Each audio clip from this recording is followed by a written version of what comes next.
Ama naming makapangyarihan sa lahat, sinasamba po kita sa lahat ng oras. Maraming salamat po sa isang buong araw na nagdaan na puno ng biyaya, pag-ibig at kaligayahan.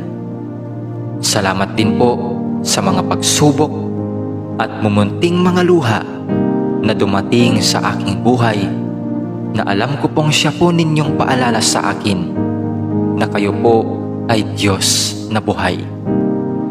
Maraming salamat po sa pagbabantay sa akin at sa aking pamilya at mga kaibigan sa loob ng maghapong ito, at sa paggabay sa amin sa mga pagsubok na aming nakasalamuha.